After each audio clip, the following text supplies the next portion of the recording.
एक सम्राट का बेटा बिगड़ गया, गलत संगसांत में पड़ गया। बाप नाराज हो गया।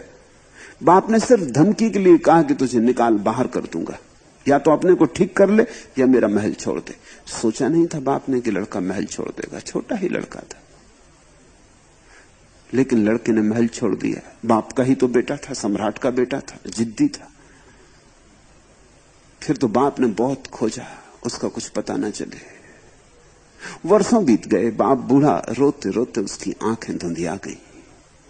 एक ही बेटा था, उसका ही ये सारा साम्राज्य था। पछताता था बहुत कि मैंने किस दुर्दिन में, किस दुर्भाग्य के क्षण में ये वचन बोल दिया कि तुझे निकाल बाहर कर दूंगा। ऐसे कोई 20 साल बीत गए और एक दिन उसने देखा कि महल के सामने एक भिखारी खड़ा है, और बाप एकदम पहचान गया। उसकी आंखों में जैसे फिर से ज्योति आ गई, ये तो उसका ही बेटा है। लेकिन 20 साल बेटा तो बिल्कुल भूल चुका कि वो सम्राट का बेटा है। 20 साल का भिखमंगापन किसको न भुला देगा। 20 साल द्वारदार, गांव गांव रोटी के टुकड़े मांगता फिरा। 20 साल का भिखमंगापन परत परत जमता गया। भूल ही गई ये बात कि कभी मैं सम्राट था। किसको याद रहेगी, भुलानी भी पड़ती है, नहीं तो भिखमंगापन बड़ा कठिन हो जाएगा, भारी हो जाएगा।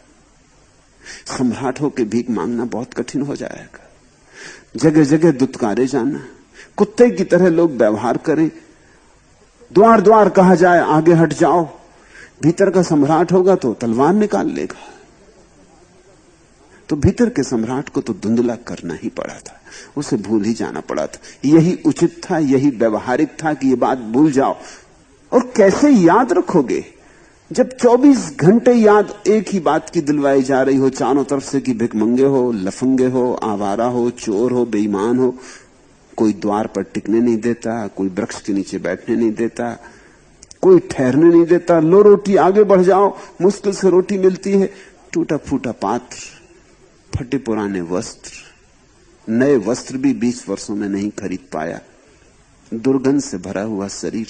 भूल ही गए वे दिन सुगंध के, महल के, शान के, सुविधा के, गौरव गरिमा के। वे सब भूल गए। 20 साल की धूल इतनी जम गई दर्पण पर कि अब दर्पण में कोई प्रतिबिंब नहीं बने। तो बेटे को तो कुछ पता नहीं, वो तो ऐसे ही भीख मांगता हुआ इस गांव में भी आ गया है, जैसे और गांव में गया था।